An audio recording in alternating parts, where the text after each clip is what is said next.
என்னங்க நான் சொல்லிக்கிட்டே இருக்கேன், பேசாம போயிட்டே இருக்கீங்களா? சொன்னியாமா? நான் சொன்னமா. என்னப்பா பேசாம போறீங்க? அப்பா நான் கெட்டு போயிட்டேன்னு பத்திரிக்கைல எல்லாம் எழுதுவாங்க, போன் பண்ணி நிறுத்த சொல்லுங்கப்பா. ஆமாங்க சொல்லுங்க.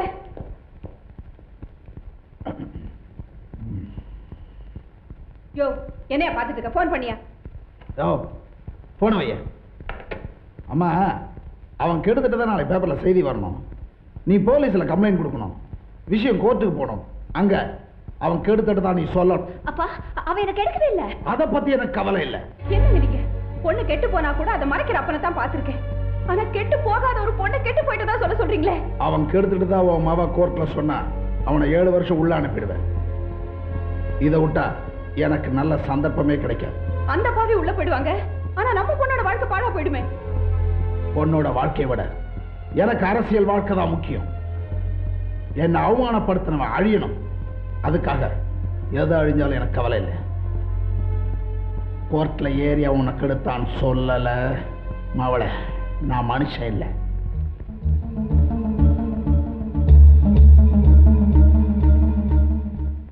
யுவர் ஆனர், குற்றவாளி கூண்டிலே நிறுத்தப்பட்டிருக்கும் இந்த சபாரத்னம் தமிழனாக பிறந்த ஒவ்வொருவரும் தலைகுனியும்படியான ஒரு காரியத்தை பண்ணியிருக்கிறார். மாண்புமிகு மந்திரி திருவேங்கடம் அவர்கள் வீட்டிற்கு சென்று அவர் மகள் விஜயாவை பலவந்தமாக அந்த பெண் கையெடுத்து கும்பிட்டும் கேட்காமல் கதற கதற கற்பழித்திருக்கிறார். மிருகத்தனமான இவரது செயல் மன்னிக்க முடியாத மிகப்பெரிய குற்றமாகும். எனவே இவருக்கு கடுமையான தண்டனை வழங்கும்படி கனம் கோற்றார் அவர்களை தாழ்மையுடன் கேட்டுக்கொள்கிறேன்.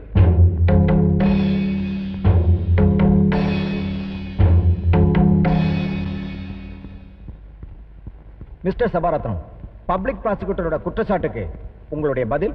பப்ளிக் ப்ராசிக்யூட்டர் கருப்பு கோட்டு போடுறதுக்கு பதிலாக சினிமாக்கு கதை வசனம் எழுத போயிருந்தா நிறைய காசு சம்பாதிச்சிருக்கலாம். நடக்காத ஒன்ன பக்கத்துல இருந்து பார்த்த மாதிரி எவ்வளவு அழகா சார் போய் சொல்றீங்க. யுவர் ஆனர், மந்திரியோட மகளை நான் கெடுக்கல, அப்படிப்பட்ட தப்பான மகனை எங்க அம்மாவுக்கு நான் பிறக்கல, அப்படிப்பட்ட அசிங்கமான மகனை எங்க அப்பாவை என்ன வளர்க்கல.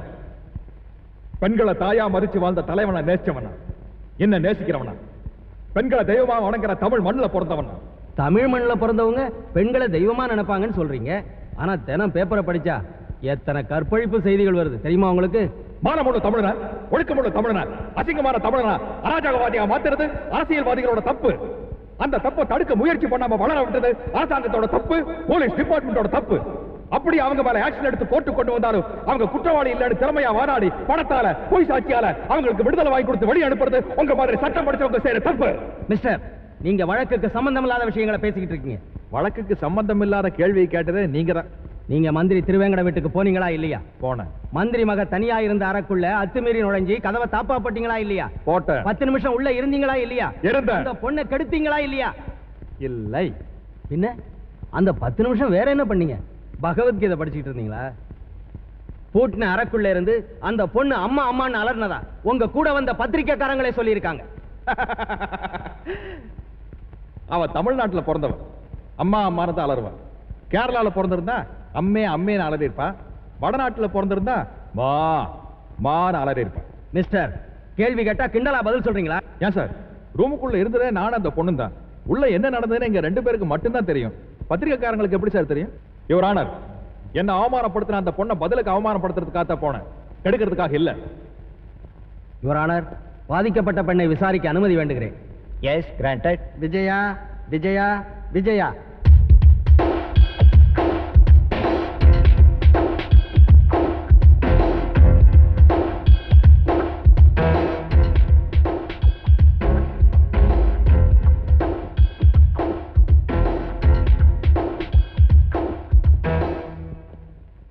பாருங்கம்மா, இந்த கூண்டுல நிக்கிறாரே சபாரத்னம், அவர் உங்களை கெடுத்தாரா? சொல்லுங்கம்மா, கெடுத்தாரா?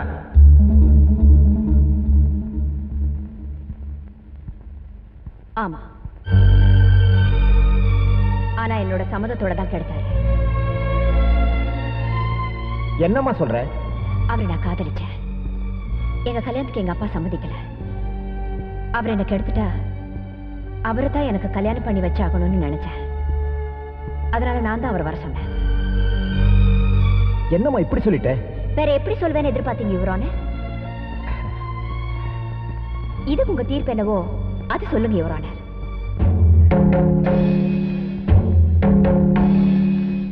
நடந்து முடிந்த சம்பவம் பெண்ணின் பரிபூர்ண சம்மதத்தோடு நடைபெற்று இருப்பதால் இதை பலாத்காரம் என்றோ கற்பழிப்பு என்றோ கருத முடியாது. எனவே குற்றம் சாட்டப்பட்ட சபாரத்னத்தை நிரபராதி என்று தீர்ப்பு கூறி விடுதலை செய்கிறேன். போன ஜென்மத்தில் நான் செஞ்ச புண்ணியம் என் தலைவர் பொண்ணு கோர்ட்ல உன்னை காதலிக்கிறேன்னு பொய் சொல்லுச்சு, நீ கம்பி என்னாம தப்பிச்ச. பாருங்க, சும்மா தலைவன் அந்த ஆளை பத்தி பேசுனீங்க, அப்புறம் நான் மனுஷனாவே இருக்க மாட்டேன்.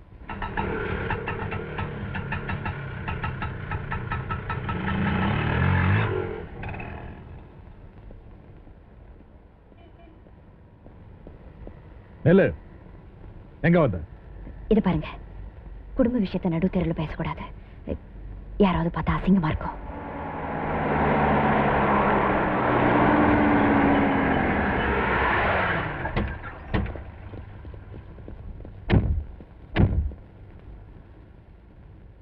எங்க வந்த? என் புருஷன் வீட்டுக்கு. தாலியே கட்டல? இவன் புருஷனா? இந்த கேள்வியை நீங்க கேட்கறது நியாயமே இல்லப்பா. எனக்கு விவரம் தெரிஞ்ச வரைக்கும் எங்க அம்மா கழுத்துல தாலி கட்டாம தானே பொண்டாட்டியா வச்சிருந்தீங்க. எங்க அம்மா கழுத்துல தாலி இல்லாம தானே நான் பிறந்தேன். அப்படி கேவலமா பிறந்தவ தாலி கட்டாம ஒருத்தனை புருஷனை நினைக்கிறது என்னப்பா தப்பு? மந்திரி மகன் இப்படி பண்ணிட்டாலேன்னு 4 பேருக்கும் தெரிஞ்சா அசிங்கங்கிறதுக்காக தான் நீங்க வந்திருக்கீங்க. ஆமா, நான் உங்க மகன் இந்த நாட்டுக்கு எப்பப்பா தெரியும்? எங்க அம்மா உங்க சம்சாரம் இந்த நாட்டுக்கு எப்ப தெரியும்? போன வருஷம் தரப்பா தெரியும். அதுவும் நீங்கள சொன்னீங்க. எதிர்கட்சிக்காரன் ஊரு ஊரா வீதி வீதியா மேடை போட்டு கிழின்னு கிழிச்சான். அதுக்கப்புறம் தானே நீங்க சொன்னீங்க. நீங்க தான் அப்படி இருக்கீங்க. ஆனா நான் உங்க மேல உயிரையே வச்சிருந்தேன். உங்களை அவமானப்படுத்ததுனால எந்த தப்பு செய்யாத இவரை ஜெயிலுக்கு அனுப்புனேன். எனக்கு எங்க அப்பாவோட கௌரவம் தான் பெருசா தெரிஞ்சது. ஆனா உங்களுக்கு மகளோட வாழ்க்கை பெருசா தெரியல. தெரிஞ்சிருந்தா கோர்ட்ல நான் கெட்டு போனவரை சொல்லிருப்பீங்களா? என்னை பத்தி தப்பான செய்தி பேப்பர்ல வராம நீங்க தடுத்துருக்கலாம். உங்க அரசியல் லாபத்துக்காக நான் கெட்டு போனவர் இந்தியா முழுதும் பேச வச்சிட்டீங்க. இப்ப இவரை நேத்துக்கலனா என் நிலைமை என்ன ஆகும்? என்னை எவப்பா கட்டிக்குவா? எனக்கு கோடி கோடியா பணம் இருக்கு, மந்திரிங்கிற பவர் இருக்கு. நான் இப்படி சூட்டுனா போதும், ஆயிரக்கணக்கில் மாப்பிள்ள நிற்பான். நீங்க சொன்னீங்களே கோடி கோடியா சொத்து இருக்குன்னு, எப்படி சம்பாதிச்சீங்க? ஏர் புடிச்சு விழுந்தீங்களா இல்ல நெத்தி வேர்வ நிலத்துல சேர்ந்த பாடுபட்டீங்களா? பாவம் பண்ணி சேர்த்த சொத்து, ஊழல் பண்ணி சேர்த்த சொத்து, இது தமிழ்நாட்டு மக்களோட ரத்தம் பா, ரத்தம். நீங்க சொன்னீங்களே மந்திரி பவர், எத்தனை அடிக்கை? உங்களை மாதிரி மந்திரிகளோட நிலைமை என்ன? எத்தனை மந்திரி இந்த நாட்டுல அட்ரஸ் இல்லாம அலையறாங்க, மக்கள் பார்க்கல? அப்ப நீ இங்க இருந்து வரமாட்டேன். இது பாவத்துல வளர்ந்த உடம்பு. அதை தீர்த்துக்கிறதுக்காக தான் கங்கையை தேடி வந்திருக்கேன். கட்டின புடவையோட தான் வந்திருக்கேன். எதையோ அவுத்து வீசி எரிஞ்சிட்டு நிர்வாணமா நடந்து வந்திருப்பேன். ஏன் அப்படி செய்யல? நீங்க அசிங்கப்பட்டுருவீங்கிறதுக்காக இல்ல, நாளைக்கு என்ன கட்டிக்க போறவரு அவமானப்பட்டு கூடாதுங்கிறதுக்காக தான். ஒரு நிமிஷம் வெயிட் பண்ணுங்க.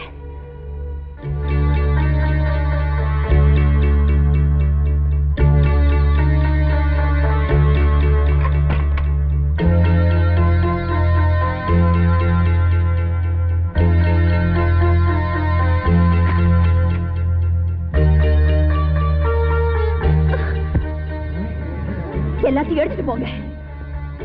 என்னவங்க ஏத்துக்கிறதா இருந்தா புடவை கொடுத்து ஏத்துக்கிட்டோம். யோ திருவேங்கடம், தலைவர்னு இத்தனை வருஷமா உனக்காக நான் உயிரையே விட்டுட்டு இருந்தேன். இப்ப அதை நினைச்சு வெக்கப்படுறேன். பெத்த பொண்ணை நல்லா வாழ வைக்க முடியல, நீ எப்படியா மத்த பொண்ணுகளை வாழ வைக்க போற?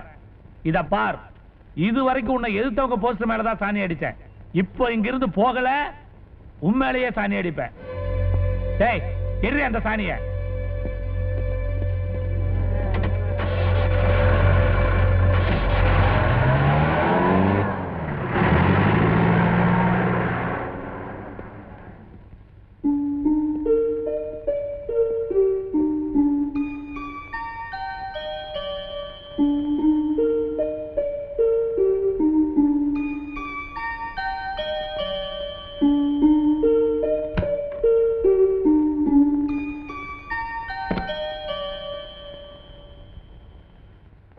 நீயாச்சு, அந்த பொண்ணாச்சு.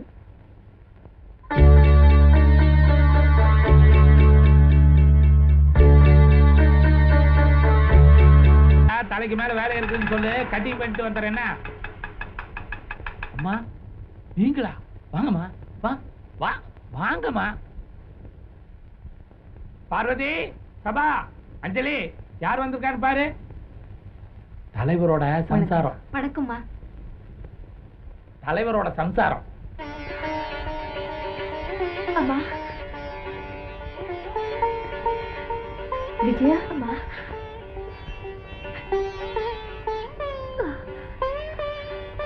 விஜயா, அம்மா கார்ல வரல, ஆட்டோல வந்திருக்கு. ஏன்னு கேளு.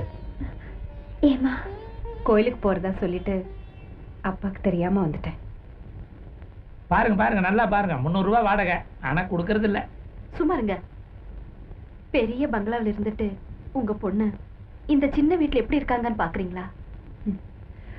நானே சின்ன வீடா இருந்தவ தானே.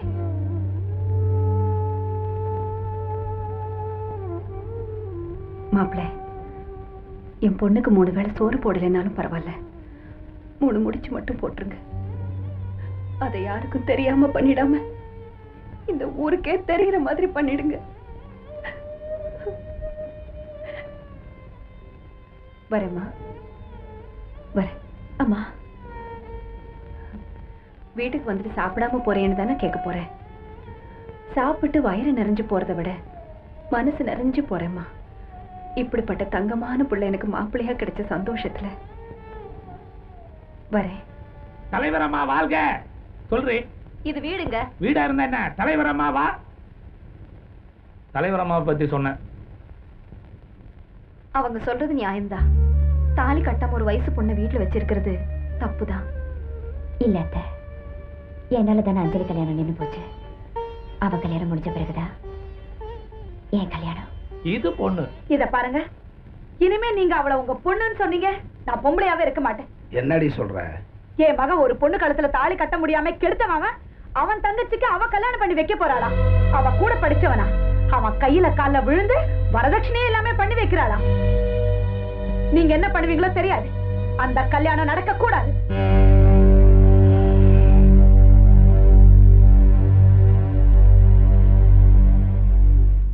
ஹலோ, வணக்கம் சார். நான் தான் ஜட்ஜி ராகவன் பேசுறேன். என் பொண்ணு விஷயம் தான் உனக்கு தெரியுமே. அவ போன இடத்துல ஒரு கல்யாணம் நடத்தி வைக்க போறாளாம். அந்த கல்யாணம் நடக்கக்கூடாது. வச்சிரு போன.